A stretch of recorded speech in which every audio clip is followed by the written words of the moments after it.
So, Ron, could you please tell us the most important lesson that has influenced your life so far? Certainly. So, thanks for asking the questions. I'd say that the most important thing I've learned in life is about loss and what it can mean for you. And loss, I think sometimes it's always viewed as negative. And when you lose a child, like we lost with Lindsay, it was extremely excruciating. I can remember getting the call at my office. I only lived maybe 2 miles from the office in Atlanta. And the call came, I was in a meeting, somebody had to find me, come and get me. And I can remember how long the elevator ride was down from just 5 floors up to level 1. Mm-hmm. And I was on the elevator with the director of HR and another person. And I can just remember saying, "Oh, come on, hurry, I've got to hurry and get home." And they could see how distraught I was. They could read it in my body language and just the expression in my voice as I was talking to myself. And so when I got home, by the time I was home, the ambulance was there because my wife had found Lindsay in her bedroom and she wasn't breathing. So it was a very, very difficult 3 or 4 days after her death, going to the hospital, following the ambulance to the hospital, knowing that we weren't going to bring her home. And both Lisa and I just really struggled.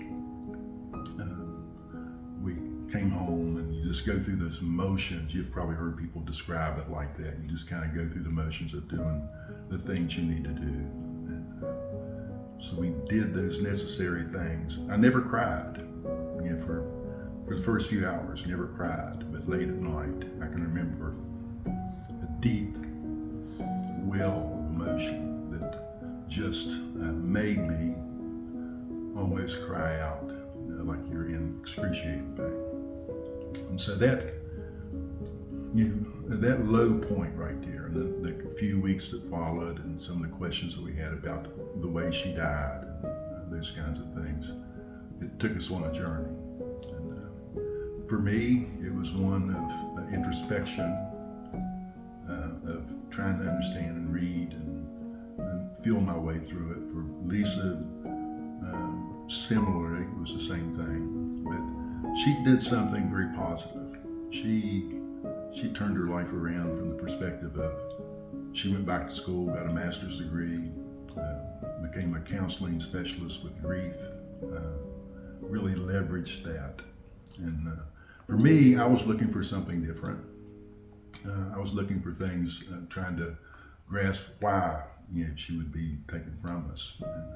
And I finally realized one day that I was reading some poetry, and I think he was the poet laureate at the time of Lindsay's passing, William S. Merwin. And there was a poem he wrote. It's a short poem. I love short poems because I can remember. And the title of the poem is Separation. And it goes something like this. Your absence runs through me like the thread through a needle. And everything I do is stitched with its collar. And for some reason, that spoke to me. And almost everything I've done since then, I feel like she's been with me and she's colored it and flavored it in a way that's very special because she was extremely special. So I've always now, both Lisa and I will say, well, we don't not have her now, but we had her for 18 years and it was wonderful. And it's helped both of us kind of move forward, move through it. So I would say that's what I've come from. That question, that's the answer for me. So. Thank you.